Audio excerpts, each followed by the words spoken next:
High சகோஸ் எல்லாரும் எப்படி இருக்கீங்க? எப்பவும் கேட்கறது தான். அப்படியே லைக் பண்ணிட்டு அந்த ஹை பட்டனையும் கொஞ்சம் தட்டி விட்டுருங்க. நாம இன்னைக்கு எத பத்தி பார்க்க போறோம்னா, நம்ம லாஸ்ட் பத்திரமோட அடுத்த எபிசோட் தான் பார்க்க போறோம். லாஸ்ட் எபிசோட்ல என்னாச்சுன்னா, 9வது இளவரசர் வந்துட்டு நம்ம ஹீரோயின கடத்தின மாரி காட்டுனாங்க. அது மட்டும் இல்லாம எல்லாத்துக்கும் பின்னாடி இருக்கிறது அந்த ஆள் தான் அப்படிங்கிறது நமக்கு எல்லாத்துக்குமே தெரிஞ்சு போச்சு.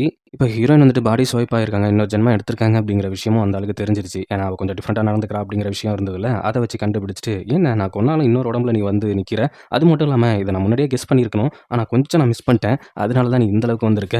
அப்படின்னு சொல்லும்போது, "இதுக்கு பின்னாடிலாம் இருக்கிறது நீ தானா? எதுக்காக இப்படி பண்ற?" அப்படிங்கிற மாரி நம்ம ஹீரோயின் கேட்கும்போது, அப்போ ஒரு விஷயம் சொல்றாங்க. இப்ப நம்ம ஹீரோயினோட நாடும், நம்ம இப்ப ஹீரோவோட அதாவது இளவரசரோட நாடும் ஒரு சமாதான உடன்படிக்கைக்காக நம்ம 9வது இளவரசரோட தங்கச்சிய வந்துட்டு அங்க அனுப்பிச்சு வச்சிருக்காங்க. அப்ப அவங்க என்ன பண்ணியிருக்காங்க அப்படின்னா, அவங்கள ரேப் பண்ணி கொன்னுருக்காங்க. அதனால தான் இப்ப 2 நாட்டுக்குள்ளேயும் பிரச்சனை உண்டாக்கணும். 2 பேத்தையுமே நம்ம இப்ப அழிக்கணும் அப்படிங்கிற மாரி எந்த பிரச்சனையும் அவர் பண்ணியிருக்காரு. அதனால தான் இந்த மொத்த பேத்தையும் நான் வெறுக்கிறேன் அப்படிங்கிற விஷயத்தையும் அவர் சொல்லும்போது, ஹீரோயின் இருந்துட்டு, "இதுல என்னோட குடும்பமும் இன்வால்வ் ஆயிருக்கு. அது மட்டும் இல்லாம இளவரசரோட குடும்பமும் இன்வால்வ் ஆயிருக்கு. அதில யாரு பிரச்சனைய உண்டு பண்ணாங்களோ, அவங்கள நீங்க தண்டிக்கணும்." அப்படின்னு சொல்லும்போது, அவங்க எப்படி தெரியுமா பண்ணியிருந்தாங்க? அது மட்டும் இல்லாம கடைசி வரைக்கும் அவ மூஞ்ச கூட என்னால பார்க்க முடியல. அவங்க ஒரு கருப்பு கலர் ரிங் போட்டிருப்பாங்கல்ல 9வது இளவரசர், அது கூட அவங்க சிஸ்டர் குடுத்து விட்டது தான். இதுக்கெல்லாம் பழி வாங்குறதுக்காக தான் நான் ஒரு கிளர்ச்சிய உண்டு பண்ணணும்னு நெனச்சேன். அதுக்கு முட்டுக்கட்டையா இருந்தவங்க நீங்க தான். அவன நான் ஒரு பகடைக்காயா மட்டும் தான் யூஸ் பண்ணேன். இப்போ நீயும் இறக்க போற அப்படிங்கிற மாரி விஷயத்த சொல்ல, கண்டிப்பா நான் இறக்க போறதில்ல அப்படிங்கிற மாரி சொல்லிட்டு இருக்கும்போது, அங்க ஹீரோ வெளியில வந்து நிக்கிறான். அது எப்படி வந்து நின்னான்னா, அவன் வந்துட்டு அத டிடெக்ட் பண்றதுக்குன்னே ஒரு பூச்சி வச்சிருப்பான். ஹீரோயின் எங்க இருக்கா அப்படின்ட்டு. அந்த பூச்ச விட்டு தான் கண்டுபிடிச்சிருப்பான். அவன் உள்ள போகறதுக்கு முன்னாடி அவன் அசிஸ்டன்ட்ட, "நான் உள்ள போனேனா உயிரோட வருவனா என்ன அப்படிங்கிறது எனக்கு தெரியாது. இங்க எத்தன பேர் இருக்காங்கன்னு தெரியாது. நான் அப்படி இறந்து போயிட்டேன்னா, நம்மளோட டீம நீ தான் அடுத்து வழி நடத்தணும். இந்த ஜேட எடுத்துட்டு போயிட்டு முடிஞ்ச அளவுக்கு ஹெல்ப்ப கூட்டு வா." அப்படிங்கிற மாரி சொல்லிட்டு, உள்ள போயிட்டு இருக்கிறவங்க எல்லாத்தையுமே வெட்டி எடுக்குறான். வெட்டி எடுக்கிறது மட்டும் இல்லாம, அங்க மேல இருந்துட்டு நம்ம 9வது இளவரசர் கழுத்துல கத்திய வச்சுக்கிட்டு, ஹீரோயின வச்சு மிரட்டிக்கிட்டு, அங்க இருக்கிற ஒவ்வொரு படையும் அனுப்பிச்சு வைக்கிறாங்க. ஒரு கட்டத்துக்கு மேலலாம் ஹீரோவும் கொஞ்சம் குத்து வாங்க ஆரம்பிச்சுடுறான். ஏன்னா அவனோட பாடி இப்ப வீக்கா இருக்குல்ல. அவனுக்குன்னு விஷம் முறிவு இருந்த அந்த புழுவ தான் நம்ம ஹீரோயின்ட்ட குடுத்துட்டான்ல. உள்ள போய் பார்த்தா 10 பேர் சுழட்டி சுழட்டி நிக்கிறாங்க. எல்லாத்தையும் வச்சு செஞ்சுட்டு, அப்பவும் நம்ம ஹீரோக்கு ஒரு சில வெட்டுகள் விழுது. எல்லாம் விழுது. ஹீரோ முடிஞ்ச அளவுக்கு சமாளிக்கிறான். அப்புறம் ஹீரோயின கீழ கூட்டு வந்துட்டு, "இப்போ நீயே உன்னோட கைய வெட்டிக்கிற. இத்தன பேத்த வெட்டி கொன்னல்ல. அ அது இப்படி வெட்டினா தான் நான் இவ்வளோ உயிரோட விடுவேன்." அப்படிங்கிற மாரி நம்ம 9வது இளவரசர் மிரட்ட, அந்த நேரத்துல அப்படியே ஒண்ணும் பண்ண முடியாம, அவளுக்காக தான் என் உயிரையே குடுக்கலான்னு இருந்தேன். போனா போகுது. கை தானே. என்ன பண்றேன்னா, வாள் எடுத்து அப்படியே அவன் கைய அப்படி வெட்டலான்னு போகுறப்ப, அந்த கத்திய விட்டு ஹீரோயின் லாக் பண்ணி வச்சிருக்க அந்த ஹேண்ட் லாக்க ரிலீஸ் பண்ணிவிட்டு, ஹீரோயின் திருப்பி அந்த கத்திய எடுத்து நம்ம 9வது இளவரசர் நெஞ்சில குத்துனா, அவன் உள்ள ஷீல்டு போட்டு வச்சிருக்கான். அப்படியே இப்ப 2 பேருமே எஸ்கேப் ஆயிட்டாங்க. 2 பேருமே மாத்தி மாத்தி சண்டை போட்டு அங்கேருந்து தப்பிச்சு போக பார்க்கும்போது, இன்னும் நெறைய படைகள் வந்து நிக்குது.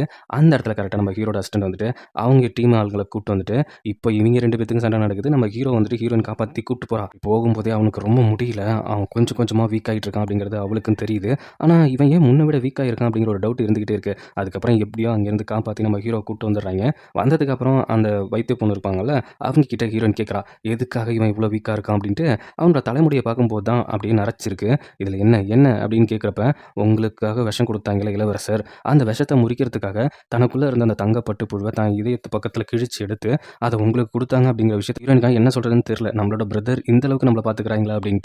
ஒரு கட்டத்துக்கு மேல சொல்லிடுறாங்க, "நான் தான் உங்களோட மாஸ்டர்." அப்படின்னு சொன்னதுக்கப்புறம், அவனோட அசிஸ்டன்ட்டுக்கும் புரிய வருது, இப்ப பாடியில இருக்கிறது நம்மளோட மாஸ்டர் தான் அப்படின்னு சொல்லிட்டு. அப்புறம் இன்னொரு விஷயமும் அவன் அசிஸ்டன்ட் சொல்ல ஆரம்பிக்கிறான். "உங்கள திருப்பி கொண்டு வரும்போதே அவரோட பாதி லைஃப கொடுத்து தான் கொண்டு வந்தாங்க." அப்படின்னு சொல்லும்போது, "என்ன சொல்ற?" "ஆமா, உங்களுக்குன்னு அந்த ரிச்சுவல் நடத்தும்போதே அந்த மந்திரவாதி சொல்ட்டான். உங்களோட பாதி லைஃப கொடுத்து தான் உங்களோட சிஸ்டரோட ஆத்மாவ இங்க கொண்டு வர முடியும்." அப்படிங்கிற மாரி சொன்னதுக்கப்புறமும், "பரவால்ல, அவளுக்காக தான் இந்த உயிரே." அப்படின்னு சொன்னதுக்கப்புறம், இந்த மாரி ஒரு முடிவு எடுத்தாங்க அப்படின்னு தெரிஞ்சதுக்கப்புறம், அவளுக்கு என்ன சொல்றதுன்னே தெரியல. ஒரு கட்டத்துக்கு மேல ஹீரோ கொஞ்சம் திணற ஆரம்பிச்சுடுறான். அதுக்கப்புறம் எழுந்திரிச்ச உடனே, கொஞ்சம் நார்மலாகி எழுந்திரிச்ச உடனே, அவ ஹக் பண்ணிட்டு, "அவனோட சிஸ்டர் திரும்பி வந்துட்டேன்." அப்படிங்கிற விஷயத்த சொன்னதுக்கப்புறம் தான், "நீ மறுபடியும் வந்துட்டியா? எனக்காக எதுக்குடா நீ இவ்வளோ பண்ண? எதுக்காக இப்படி பண்ண?" அப்படிங்கும்போது, "நீ எனக்காக எவ்வளோ பண்ண அப்படிங்கிறதெல்லாம் நான் கொஞ்சம் கூட யோசிச்சு பார்க்கணுமா என்ன? இந்த உயிரே நீ குடுத்தது தான். அத விட்டுட்டு இந்த மாரி லூசுத்தனமாலாம் பேசிட்டு இருக்க. எதுக்காக பண்ண? ஏன் பண்ண?" அப்படின்னு சொல்லிட்டு அப்படியே ஹக் பண்ணிக்கிறான். ஆனா, எனக்கு ஒரு டவுட் என்னன்னா, இப்போ வந்துட்டு ஹீரோவுக்கு வந்துட்டு ஹீரோயின் மேல காதல் இல்ல. ஒரு அக்கறை தான் இருக்கு. காதல் இருக்கு. பட் சிஸ்டர் அப்படிங்கும்போது என்னத்த காட்டிக்க முடியும் அப்படிங்கிற மாரி சொல்றப்ப, அதுக்கப்புறம் கொஞ்சம் கொஞ்சமா ஹீரோவ நார்மல் ஆக்கலாம் அப்படிங்கிற மாரி ஹீரோயின் ட்ரை பண்ணிட்டு இருக்கா. அதுக்கப்புறம் ஹீரோ வந்துட்டு கொஞ்சம் கொஞ்சமா நார்மல் ஆகுறான். ஹீரோயின் தான் நல்லா பார்த்துக்கிறா. தன்னோட சிஸ்டர் மறுபடியும் காப்பாத்திட்டோம் அப்படிங்கிற ஒரு குற்ற உணர்ச்சியில இருந்துட்டு வெளியில வந்துட்டு அவன் கொஞ்சம் சந்தோஷமா தான் இருக்கிறான். அதுக்கப்புறம் அவங்களோட ஹீரோயின் ஹெட்டா இருந்த டீம இவன் இப்ப லீட் பண்ணிட்டு இருக்கிறத பார்த்துட்டு ரொம்ப சந்தோஷப்படுறான். ரொம்ப சந்தோஷம் மட்டும் இல்லாம, "பரவால்லப்பா, வெட்டியா சுத்திட்டு இருந்த, வீம்புக்குன்னு சுத்திட்டு இருந்த ஆளு இப்ப பொறுப்பா ஒரு சில வேலைகள பார்க்கும்போது கொஞ்சம் சந்தோஷமா தான் இருக்கு. அதுவா? அது நீ விட்டுட்டு போன வேல தானே. அதனால தான் இந்த அளவுக்கு நான் அக்கறையா பார்த்துக்கிறேன். இல்லன்னா நான் அத கண்டுக்கவே மாட்டேன். நான் பாட்டுக்கு எவனையாவது வெட்டுறேன், குத்துறேன் அப்படிங்கிற மாரி தான் இருந்துட்டு இருந்திருப்பேன்." அப்படின்னு சொல்லும்போது, "பரவால்ல, உன்ன இப்படி பார்க்கும்போது நல்லா இருக்கு." அப்படின்ட்டு அந்த இடத்தெல்லாம் அவ சுத்தி பார்க்கும்போது, "என்ன பழைய மெமரீஸ்லாம் உனக்கு திரும்ப ஞாபகம் வருதா?" அப்படின்னு சொல்லலாம். அப்படிங்கிற மாரி சொல்லிட்டு, அப்படியே பக்கத்துல போகும்போது போகும்போது அவள் சொல்லிடுறா, இங்கே பாரு, இப்போ இந்த பாடியில் இருக்கிறது வந்துட்டு என்னோட ஆத்மா மட்டும்தான். உன்னோட காதல் அப்படிங்கிறது எப்படி இருக்கும் அப்படிங்கிறத நானும் ஃபீல் பண்ணிட்டேன். நான் வந்துட்டு என்னோட வேலை முடிஞ்சதுக்கப்புறம் நான் இந்த உடம்ப நான் விட்டுடுவேன். உன்னை பொறுத்த வரைக்கும் இவ யார் அப்படிங்கிறது உனக்கு நல்லாவே தெரியும். இவ உனக்கானவ தான். நீ அப்படியே பேசு. என்ன இருந்தாலும் எனக்கு அது பிரச்சனை கிடையாது. என்னோட ரிவெஞ்ச் முடிஞ்சதுக்கப்புறம் நான் உனக்காக இதை வழிவிட்டு நான் வெளியில் போயிடுவேன் அப்படிங்கிற மாதிரி விஷயத்த சொல்லும்போது ஹீரோக்கா ஒன்றுமே புரியல. இப்போ ஆமாங்கிறாளா இல்லை இல்லைங்கிறாளா அப்படிங்கிற மாதிரி தான் அவன் யோசிச்சுட்டு இருக்கான். அதுக்கப்புறம் என்ன பண்ணுறான்னா, அங்கே இருக்கிற ஒவ்வொருத்தங்களுக்கும், அதாவது அவங்க அப்பா அம்மா இருக்காங்களே, இறந்து போனவங்களுக்கெல்லாம் நினைவஞ்சலி எடுத்து அதுக்குன்னு அந்த பலகெல்லாம் செஞ்சு அவங்க பேர்லாம் போட்டு, நல்லா புரிஞ்சுக்கோங்க, ஹீரோ வந்துட்டு நம்ம ஹீரோயினோட கூட பிறந்த பிரதர் இல்லை அப்படிங்கிற விஷயத்த மட்டும் நல்லா புரிஞ்சுக்கங்க. ஏன்னா அதை வச்சு தான் ஒரு ட்விஸ்ட் வச்சிருப்பாங்க. இப்போ இவங்க இப்படி ஹாப்பியாக அதெல்லாம் ரெடி பண்ணிக்கிட்டு அவங்க சந்தோஷமாக ஆசீர்வாதம் வாங்கிட்டு இருக்கிற ஒரு கட்டத்தில் இன்னொரு பக்கம் பார்த்தா நம்ம இளவரசரை தான் காட்டுறாங்க. அவன் வந்துட்டு எப்படி தப்பிச்சிருக்கான் அப்படின்னா, நம்ம 9வது இளவரசர் தான் போயிட்டு இப்போ நான் உன்னை ரிலீஸ் பண்ணி விட்றேன். ஆனால் அந்த ரிலீஸ் பண்ணி விடுறதுக்காக எனக்கு ஒரு விஷயம் நீ பண்ணணும் அப்படிங்கும்போது, இனிமேல் இந்த உடம்புல உயிர் மட்டும் இல்லை, பகை தான் இருக்குது. அதுக்காக நான் என்ன வேணாலும் பண்ணுவேன். அதை நீங்கள் கவலைப்படாதீங்க அப்படிங்கிற மாதிரி சொன்னதுக்கப்புறம் நம்ம 9வது இளவரசர் தான் அங்கேருந்து தப்பிக்க வச்சுருக்காங்க. தப்பிக்க வச்சது மட்டும் இல்லாமல் இவன் ஒரு இடத்துக்கு போயிட்டு இருக்கும்போது அங்கே 2 காவலாளிகள் பேசிக்கிறாங்க. ஒரு பொண்ணு வந்திருக்கா, அவள் ஏதோ இளவரசர் கூட இருந்த பொண்ணா, அவள் பைத்தியக்காரச்சி மாதிரி இருக்கா, அதனால அவளை நிறைய பேர் அங்கே தப்பு தப்பாக யூஸ் பண்ணிக்கிறாங்க. எனக்கும் சான்ஸ் கிடைச்சா அவளையும் நான் யூஸ் பண்ணிப்பேன் அப்படிங்கிற விஷயத்த சொல்லும்போது அவனுக்கா யாராக இருக்கும் அப்படிங்கிற மாதிரி ஒரு பயம் இருக்குது. அங்கே போய் பார்த்தா அது வேறு யாருமே கிடையாது, நம்ம கசின் பயப்புள்ள தான். கசின் பயப்புள்ள அப்படியே பைத்தியம் பிடிச்ச மாதிரி எனக்காக இளவரசர் வருவான் இளவரசர் வருவான் அப்படிங்கிற மாதிரி அவள் பைத்தியம் பிடிச்ச மாதிரி நடந்துட்டு இருக்கா. அது மட்டும் இல்லாமல் அவள் நிறைய பேர் அப்யூஸ் பண்ணியிருப்பாங்க போல. அந்த ஒரு மனப்பிரமையிலே அப்படி ஆயிட்டான்னு தெரியல. அவனே போய் முன்னாடி நின்னாலும் அவளுக்கு வந்துட்டு அது தெரியவே இல்லை. கொஞ்ச நேரத்துக்கு அப்புறம் என்னை மன்னிச்சிரு மன்னிச்சிரு, இதுக்கெல்லாம் நான் தான் காரணம், உன்னை நான் தனியாக விட்டுருக்க கூடாது, நான் காசு காசு அப்படின்ட்டு சொல்லிட்டு ஒன்றையும் விட்டுருக்க மாட்டக்கூடாது அப்படிங்கிற மாதிரி யோசிச்சுக்கிட்டு அவன் என்ன பண்ணுறான்னா, சரி அப்படின்ட்டு என்னை பாரு பாருன்னு கொஞ்சம் கொஞ்சமாக ஞாபகப்படுத்த பார்க்க அவன் கிஸ் பண்ணுறான். கிஸ் பண்ணதுக்கப்புறம் ஓரளவுக்கு அவளுக்கு நார்மலாகுதா என்னன்னு தெரியல. என்னோட இளவரசர் வந்துட்டான் வந்துட்டான் அப்படிங்கிற மாதிரி பேசிகிட்டு இருக்கும்போது அவளை எழுப்பி விட்டு அவளுக்கு கோட்டெல்லாம் போட்டு விட்டு, இந்த வலியை நீ மறுபடியும் அனுபவிக்க வேணாம், இந்த கொடுமையை நீ மறுபடியும் அனுபவிக்க வேணாம் அப்படின்னு சொல்லிட்டு சதக்குன்னு கத்தி எடுத்து குத்திடுறான். ஆனால் அந்தோட வலிங்கிறது அவளுக்கு இருக்கக்கூடாது அப்படின்னு நினச்சி அப்படி பண்ணானா, இல்லை வேறு ஏதாவது ரிவெஞ்ச் எடுக்க பண்ணானா அப்படிங்கிறது எனக்கு சுத்தமாக புரியல. ஆனால் இவளுக்கு இப்படி ஒரு நிலைமை வரணும் அப்படிங்கிற மாதிரி நான் யோசிக்கவே இல்லை. பர்சனலாக இந்த ட்ராமா பார்க்கும்போது இவளுக்கு ஏதாவது தண்டனை கிடைச்சா போதும் தான் யோசித்தேன். ஆனால் இது கொஞ்சம் கொடுமையான தண்டனையாக தான் இருக்குது. அங்கே கட் பண்ணி நம்ம ஹீரோ தான் காமிக்கிறாங்க. அவன் அம்பு விட்டு பயிற்சி பண்ணிட்டு இருக்கிற நேரத்தில் கரெக்டாக நம்ம அசிஸ்டன்ட் பைபிளில் வந்துட்டு இந்த மாதிரி இளவரசர் தப்பிச்சிட்டாங்க, அது எப்படி தப்பிச்சிருக்க முடியும், அதுக்கு காரணம் வந்துட்டு 9வது இளவரசர் தான், அவர் தான் தப்பிக்க வச்சார் அப்படிங்கிற விஷயத்த சொல்லும்போது கண்டிப்பாக அவன் ஒரு பகடைக்காயாக தான் யூஸ் பண்ணப்படுவான், கண்டிப்பாக என்னை தேடி வருவான் அப்படிங்கிற மாதிரி விஷயத்த சொல்ல அவனும் அவன் தப்பிச்சு போன இடத்த போய் பார்க்கலான்னு போகும்போது அங்கே தான் இருக்கிறான் இளவரசர். அது மட்டும் இல்லாமல் நிறைய வெடி மருந்துகளை வச்சுக்கிட்டு அப்படியே அவனையும் கொன்னுட்டு அவனையும் சாகடிக்கலாம் அப்படிங்கிற மாதிரி அவன் ரெடி பண்ணிட்டு இருக்கும்போதே, ஏய் கொஞ்ச நேரம் இருடா இருடா, ஏண்டா நீ சொந்தமாக ஒரு நீ டெசிஷன் கூட நீ எடுக்கவே மாட்டியா? ஏன் இப்படி பண்ணிட்டு இருக்க? நீ கொளுத்தி போட்டாலும் அது எரியாது. ஏன்னா அதுலேயும் உன்னை ஏமாத்திருக்காங்க, உன்னை வச்சு ப்ளே பண்ணியிருக்காங்க. இங்கே என்னை வர வைக்கிறதுக்காக தான் ஒன்று ஒரு ட்ராப்பாக யூஸ் பண்ணியிருக்காங்களே ஒழிய நீ ஸ்டார்டிங்கில் இருந்துட்டு ஒரு பகடக்காயாக மட்டும்தான் உன் லைஃப்பில் இருந்திருக்க. உனக்கு ஒரு விஷயம் தெரியுமா? ஹீரோயினோட உன் லைஃபுக்குள்ளே கொண்டு வந்ததும் அவங்கள கல்யாணம் பண்ணி வச்சதுக்கான காரணமும் அவங்க கிட்ட இருந்து சொத்தை நீ எடுக்கணும், அதை வச்சு கிளர்ச்சி பண்ணும் அப்படிங்கிற மாதிரி தான் 9வது இளவரசர் பிளான் பண்ணியிருக்காங்க.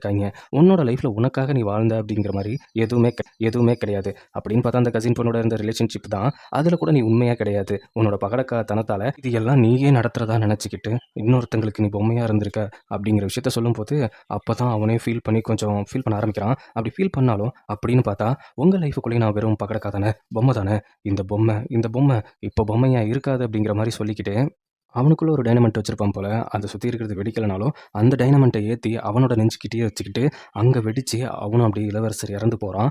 அதுக்கப்புறம் தான் அந்த 9வது இளவரசர் அங்கேருந்து வரான். நான் நினச்ச மாதிரி இவன் யூஸ்லெஸ்ஸாக தான்ப்பா இருக்கான், நீ கரெக்டாக கெஸ் பண்ணிட்ட நான் அவனை எதுக்காக யூஸ் பண்ணேன் அப்படின்ட்டு.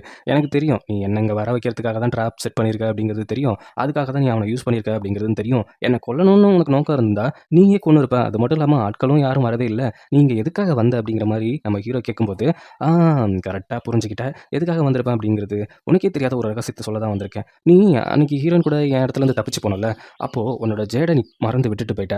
அந்த ஜேடில் ஒரு வித்தியாசமான சிம்பிள் பார்த்தேன்ப்பா. அந்த சிம்பிள் வந்துட்டு எனக்கே ஆச்சரியமாக இருந்துச்சு. என்னோட சகோதரிக்காக துரோகம் பண்ண அந்த குடும்பத்துக்காக தூக்கிலிடப்பட்ட குடும்பத்தில் இருந்த ஒரு பையன் தான் அப்படிங்கிற மாதிரி எனக்கு தோணுச்சு, தப்பாக ஃப்ரேம் பண்ணப்பட்டு அப்படின்னு சொல்லும்போது என்ன சொல்கிற? இப்போது நீ யாருக்காக நின்று சண்டை போட்டுட்டு இருக்கியோ அவங்க தான் உன் குடும்பத்தை அழிச்சாங்க அப்படிங்கிற விஷயம் உனக்கு தெரிஞ்சா நீ என்ன பண்ணுவ? சும்மா விளாண்டுட்டு இருக்காத, மைண்ட் கேம்லாம் ஆடிட்டு இருக்காத. சே சே ச்சே! நான் மைண்ட் கேம்லாம் ஆடலப்பா.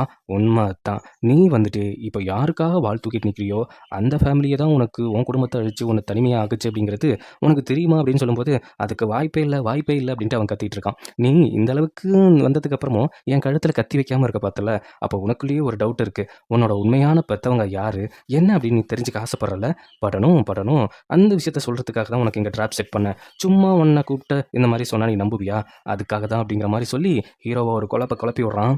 ஹீரோட மனசு வந்துட்டு இப்போ சுக்குநூறா உடைஞ்சிருச்சு. ஏன்னா, நம்ம பாதுகாத்துட்டு இருக்கிறவங்க தான் நமக்கு ஆப்போசிட்டா ஐ மீன் ஹீரோயின் தான் ஹீரோயினோட ஃபேமிலி தான் நம்ம ஃபேமிலிய கொன்னுச்சா அப்படிங்கிற ஒரு டவுட் வந்துருச்சு. இதை கன்ஃபார்ம் பண்ணிக்கிறதுக்காக அவன் லைப்ரரியில போயிட்டு ஒரு புக்கெல்லாம் எடுத்து பார்த்ததுக்கப்புறம், அவன் அந்த ஃபேமிலிய சேர்ந்தவனா அப்படிங்கிறத அந்த ஜேட்ல இருக்கிற சிம்பிள வச்சு அவன் கன்ஃபார்ம் பண்ணிக்கிறான். அதுக்கப்புறம் போயிட்டு அவன் கொஞ்சம் நர்வஸ்ல என்ன பண்றதுன்னு தெரியாம கொஞ்சம் ஒரு மாரி திங்கிங்லேயே இருந்துட்டு இருக்கான். ஆனா, அந்த நேரத்தில ஹீரோயின் இருந்துட்டு தான் முழு மனசோட ஹீரோ கல்யாணம் பண்ணிக்கலாம் அப்படிங்கிற ஒரு முடிவுல இருந்திருப்பா போல.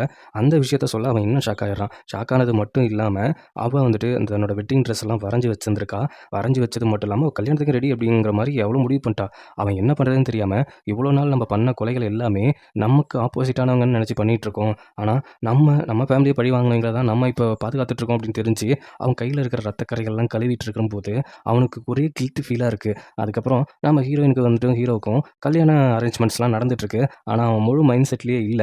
அப்போ வந்துட்டு அவங்க ஸ்டாச்சு அந்த நினைவிடத்துல போயிட்டு அவங்க அப்பா அம்மாட்டலாம் ஆசீர்வாதம் வாங்கும்போது, அவனுக்கான கில்ட்டி ஃபீலாவே இருந்துகிட்டு இருக்கு. அதுக்கப்புறம் ஹீரோயின் காப்பாத்துனால அந்த லேடீஸ், அவங்கலாம் வந்துட்டு ஹீரோயினோட என்கேஜ்மெண்ட்டுக்காகவும், கல்யாணத்துக்காகவும் நெறைய ஹெல்ப்லாம் பண்ணிட்டு இருக்காங்க. பண்ணிட்டு இருக்கிறது மட்டும் இல்லாம, அவங்க நெறையா கிஃப்ட்ஸ் இதெல்லாம் எடுத்துட்டு வந்து குடுத்துட்டு இருக்காங்க. ஆனா, ஹீரோ மட்டும் கொஞ்சம் தனியா பிரிஞ்சே நடந்துட்டு இருக்கான். அந்த நேரத்துல நம்ம ஹீரோவோட அசிஸ்டன்ட் இருக்கான்ல, அவனும் அந்த வைத்தியக்கார பொண்ணும் அந்த அரேஞ்ச்மெண்ட்லாம் பண்ணிட்டு இருக்காங்க. அப்படி பண்ணிட்டு இருக்கிற நேரத்துல என்ன ஆகுது அப்படின்னா, அந்த புள்ள இருந்துகிட்டு சின்னதா எலி பொம்மை எடுத்து அவன மிரட்ட, இவங்க 2 பேரும் ஸ்லிப் ஆகி ஒருத்தர் அப்படியே லுக் விட்டு ரொமான்டிக் லுக் விட்டு லவ்ல கனெக்ட் ஆயிடுறாங்க. ஓஹோ! அடுத்த கல்யாணத்துக்கு ஜோடி ரெடி போலயே அப்படின்ட்டு நம்ம ஹீரோயின் கிண்டல் பண்ணிட்டு இருக்கா. அந்த நேரத்துல ஹீரோ வந்துட்டு இதெல்லாம் பார்த்துக்கிட்டு, அவனால அத அக்செப்ட் பண்ணிக்கவும் முடியல. அத விட்டு வெளியில போகவும் முடியல.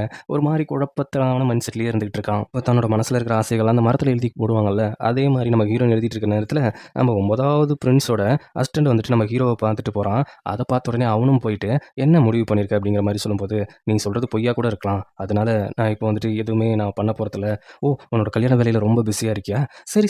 ஆனா நல்லா ஞாபகம் வச்சுக்கோ. நீ ஆப்போசிட்ல போயிட்டு கல்யாணம் பண்ணிக்க போற." அவன் இன்னும் உசுப்பேத்தி விடுறான். சரி என்ன பண்றதுன்னு தெரியாம அவன் அங்கேருந்து சைலன்ட்டா வெளியில வந்ததுக்கப்புறம், நம்ம ஹீரோயின் வந்துட்டு நம்ம ஹீரோவோட அசிஸ்டண்ட்ட கூப்பிட்டு, "அவனுக்குன்னு ஒரு சில புக்ஸ் வச்சிருக்கேன். அந்த இளவரசர் தேடிட்டு இருக்கிற மேப்பும் இதுக்குள்ள இருக்கு. அவன நான் ரொம்ப நம்புறேன். மேரேஜ் முடிஞ்சதுக்கப்புறம் இத அவன்கிட்ட குடுக்கலாம்னு நெனச்சேன். ஆனா, அதுக்கு முன்னாடியே இத உன்கிட்ட குடுத்து நான் அவன்ட்ட குடுக்க சொல்லிடுறேன். அப்பதான் அவன் எவ்வளோ நம்பிக்கை வச்சிருக்கேன் அப்படிங்கிறத அவன் நம்புவான்." அப்படிங்கிற விஷயத்த நம்ம ஹீரோயின் வந்துட்டு அவன்கிட்ட சொல்லிட்டு இருக்கா. அதே நேரத்தில இன்னொரு விஷயமும் சொல்றா. அவனுக்கு வந்துட்டு 9த் பிரின்ஸ புடிக்கிறதுக்கான சான்ஸ் கிடைச்சது. அப்படி இருந்தும் அவன் ஒரு மாரி அரெஸ்ட் பண்ணாம ஏன் வந்தான் அப்படிங்கிறது எனக்கு இன்னும் டவுட்டாவே இருக்கு. உனக்கு ஏதாவது தெரியுமா? அவன் கொஞ்ச நாள் ஆக்வர்டாவே சுத்திக்கிட்டு இருக்கான். ஏதாவது பிரச்சனையா அப்படின்னு கேட்கும்போது, அதெல்லாம் ஒண்ணும் இல்ல. அவரு சந்தோஷமா தான் இருக்காரு அப்படிங்கிற விஷயத்த சொல்ல, உடனே நேரா போயிட்டு அசிஸ்டன்ட் பைப்ல ஹீரோவ தான் பார்க்க போறான். உங்க மனசுல இருக்க விஷயத்த நான் கண்டுபிடிச்சிட்டேன் அப்படின்னு அவன் வேற ஒரு விஷயத்துக்காக சொல்றான். அவன் உடனே பதறிடுறான். நீ என்ன விஷயத்த கண்டுபிடிச்ச? எப்படி கண்டுபிடிச்ச? அப்படிங்கும்போது, ஆமா உங்களுக்குள்ள ஒரு மறைமுகமான காதல் இருக்கு. ஆனா அத ஹீரோயின் மேல வெளிக்காட்டாம இருந்துட்டு இருக்கீங்க அப்படிங்கிறது இன்னைக்கு தான் எனக்கு புரியுது அப்படிங்கிற விஷயத்த சொல்ல, அவனே கொஞ்ச நேரம் ஷாக் ஆயிட்டு, நீ அத சொல்ல வரியா? நான் வேற எதையோ நெனச்சேன் அப்படிங்கிறப்ப, வேற எதையோன்னா வேற எத சொல்ல வரீங்க அப்படிங்கிறப்ப, அதெல்லாம் ஒண்ணும் இல்ல. நாளைக்கு கல்யாணம் ரெடியா இருக்கணும்ல. அத பத்தி யோசிச்சு கொஞ்சம் டென்ஷன் ஆயிட்டு இருந்தேன். பரவால்ல இவ்வளோ நாள் வளைச்சு கிஸ் பண்ணும்போது, வளைச்சு லவ் பண்ணும்போதெல்லாம் தெரியல. இன்னைக்கு உங்களுக்கு பயமா? அப்படிங்கிற மாரி எல்லாருக்குமே காதலுங்கிற வரைக்கும் இனிப்பா தான்ப்பா இருக்கும். கல்யாணத்துக்கு அப்புறம் தான் அங்கங்க வீங்கி இருக்கும். அதெல்லாம் கண்டுக்க கூடாது அப்படிங்கிற மாரி ஃபன் பண்ணிட்டு இருக்கிறான் நம்ம அசிஸ்டன்ட் பைப்ல. ஆனா அவன் மனசுல 1000 ஓடிக்கிட்டு இருக்குது. அடுத்த நாள் வந்துட்டு 2 பேத்துக்கும் கல்யாணம் நடக்க போகுது. அந்த நேரத்துல கரெக்ட்டா முடியிற நேரத்துல, இந்த சடங்கு எல்லாம் முடியிற நேரத்துல, வெளியில இருந்து ஒரு சவுண்ட் வருது. நிப்பாட்டுங்க அப்படின்னு உங்களுக்கு ஒரு கிஃப்ட் வந்திருக்கு அப்படின்ட்டு, யார் அனுப்பிச்சு வச்சா அப்படின்னு கேட்கறதுக்கு, அது தெரியல. ஆனா உங்களுக்கு அஃபிஷியலான ஒரு இடத்துல இருந்து கிஃப்ட் வந்திருக்கு அப்படிங்கிற மாரி, அத யார் அனுப்பிச்சு வச்சிருக்காங்கன்னா, நம்ம 9த் பிரின்ஸ் தான் அனுப்பிச்சு வச்சிருக்காங்க. இந்த கல்யாணத்துக்குலாம் அபசகுனமா அனுப்பிச்சு வைப்பாங்கல்ல, அந்த மாரி ஒரு விஷயத்த அனுப்பிச்சு வச்சோனே ஹீரோனுக்கு செம்ம கடுப்பாயிடுது.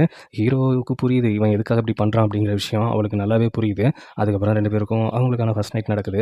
அப்போ வந்துட்டு அவன் வந்துட்டு தூங்கிட்டு இருக்கும்போதே ஹீரோ வந்துட்டு எங்க கிளம்புறான்னா, 9த் பிரின்ஸ பார்க்க தான் கிளம்புறான். ஆனா ஹீரோயினுக்கு ஏதோ ஒரு டவுட்டு ஹீரோ மேல. இவன் கொஞ்ச நாளா நார்மலா இல்லையே அப்படின்ட்டு. அதனால ஹீரோவ ஃபாலோ பண்ணி அவளும் போறா. அந்த இடத்துல போயிட்டு நேரா நம்ம போட்ட டீல் உனக்கு ஞாபகம் இருக்கா? என்ன டீலு? அதாவது இந்த உண்மை ஹீரோனுக்கு தெரியக்கூடாது. அது மட்டும் இல்லாம அந்த மேப்ப நீ கேட்ட என்கிட்ட. அதுக்காக தானே இவ்வளோ விஷயம் பண்ணிட்டு இருக்க. அந்த மேப் இந்தா அப்படிங்கிற மாரி நம்ம ஹீரோ வந்துட்டு அந்த மேப்ப அவன்ட்ட குடுத்துடுறான். அப்போ கேட்குறான், இந்த மேப் உனக்கு எப்படி கிடைச்சது? இல்ல அவளே எனக்கு ஒய்ஃப் ஆயிட்டா. இந்த மேப் கிடைக்கிறது எல்லாம் பெரிய விஷயமா? அப்படிங்கிற மாரி சொல்லிட்டு அந்த மேப்ப அவன்கிட்ட குடுத்துட்டதுக்கப்புறம், என்னோட பிளான் எல்லாம் கரெக்ட்டா ஒர்க் அவுட் ஆயிட்டு தான் இருக்கு. ஆனா பிளான்லயே இல்லாத ஒரு விஷயம் என்ன தெரியுமா? என்னது? கொஞ்சம் பின்னாடி திரும்பி பாரு அப்படின்னு சொன்னதுக்கப்புறம், ஹீரோயின் வந்து நிக்கிறா. அப்படியே பார்த்து ஷாக் ஆயிட்டு இருக்கும்போது, நீ எதுக்காக இவனோட இடத்துக்கு வந்த? இவனோட இடத்துக்கு வந்தது மட்டும் இல்லாமல் எதுக்கு மேப்பை இவன் கிட்ட கொடுத்த, அப்போ நீ அவனோட ஆளா என்ன அப்படின்னு சொல்லும்போது, அதெல்லாம் ஒன்றும் இல்லை, உனக்கு புரியாது, வா இங்கேருந்து நம்ம கிளம்புவோம் அப்படிங்கிற மாதிரி சொல்லும்போது, எனக்கு இது பதில் தெரிஞ்சே ஆகணும். நான் ரொம்ப ஹர்ட் ஆயிருக்கேன், நிறைய பேரால் ஹர்ட் பண்ணப்பட்டிருக்கேன். அதுக்கப்புறமும் நான் ரொம்ப முழுசாக நம்பின ஒரு பர்சன்னா அது நீ தான். ஆனால் நீ இப்படி பண்ணுவேன்னு நான் எதிர்பார்க்கவே இல்லை. இல்லை, நான் சொல்கிறது உனக்கு புரியும் அப்படிங்கிற மாதிரி சொல்லிக்கிட்டு அவன் புரிய வைக்க ட்ரை பண்ணுறான். பட் ஆனால் அவள் வந்துட்டு புரிஞ்சுக்கிற நிலைமையிலே இல்லை. என்னை கல்யாணம் பண்ணி எனக்கு ஏமாத்தினது எல்லாமே இந்த மேப்புக்காக தானா? அப்போ உண்மையிலேயே நீ என்னை காதலிக்கல, அப்போது நீ கொஞ்ச நாளாக ஒரு மாதிரி இருந்ததுக்கான காரணமும் இதுதான் அப்படிங்கிற மாதிரி சொல்லும்போது, இதை பற்றி இங்கே பேச வேணாம், வா நம்ம கிளம்புவோம் அப்படிங்கிற மாதிரி கிளம்பும்போது, எப்பா நீங்கள் பாட்டுக்கு வரீங்க, நீங்கள் பாட்டு பேசிட்டு போகிறீங்க அப்படின்னு ஒரு சொட்டக்கு போடும்போது மேலேருந்து ஒரு குண்டு விடுது. ஹீரோனை எப்படியாவது அதுலேருந்து தப்பிக்க வச்சலாம் அப்படிங்கிற மாதிரி நம்ம ஹீரோ ட்ரை பண்ணுறான். ஆனால் 2 பேருமே அந்த குண்டுக்குள்ளே மாட்டிக்கிறாங்க. ஏன் இப்படி பண்ண, ஏன் இப்படி பண்ண அப்படின்னு கேட்டுட்டு இருக்கும்போதே நம்ம ஹீரோ வந்துட்டு, நான் உனக்கு இன்னொரு விஷயத்தையும் சொல்கிறேன், உன்னோட ஃபேமிலி அழிஞ்சதுக்கான குடும்பத்தை சேர்ந்தவன் தான் நானும். அது மட்டும் இல்லாமல் இப்போ நீ எதிர்த்துக்கிட்டு இருக்கியே அவங்களோட பையன்தான் நான் அப்படின்னு சொன்னதுக்கப்புறம் ஹீரோயினுக்கு செம்ம கடுப்பாயிடுது. இதை இதை ஏன் நீ கல்யாணத்துக்கு முன்னாடியே சொல்லலை? அப்போ நீங்கள் என்னை பழிவாங்க தான் பார்த்துருக்கியா, நீங்கள் என்னை ரிவெஞ்ச் பண்ண தான் பார்த்துருக்கியா அப்படின்னு சொல்லும்போது, இல்லை அப்படி இல்லை அப்படி இல்லை, என்னை புரிஞ்சுக்கோ புரிஞ்சுக்கோ அப்படின்னு சொல்கிறப்ப கத்தி எடுத்து சத்தக்கு சத்தக்குன்னு நம்ம ஹீரோவை குத்துறா. அவனும் என்னை புரிஞ்சுக்கோ புரிஞ்சுக்கோ அப்படின்னு சொல்லும்போது செம்ம கோவம் வந்துடுது அவளுக்கு. வச்சு சொருக்குன்னு சொருகிடுறா. இதோட இந்த எபிசோட் முடியுது. இதுக்கப்புறம் என்ன ஆக போகுதுங்கிறத நம்ம அடுத்தடுத்த எபிசோடில் பார்ப்போம். என்னோட வீடியோ உங்களுக்கு பிடிச்சிருந்தா லைக் பண்ணுங்கள், ஷேர் பண்ணுங்கள், சப்ஸ்கிரைப் பண்ணுங்கள், நோட்டிஃபிகேஷன் பில் பட்டனை மறக்காமல் கிளிக் பண்ணுங்கள் சகோஸ்.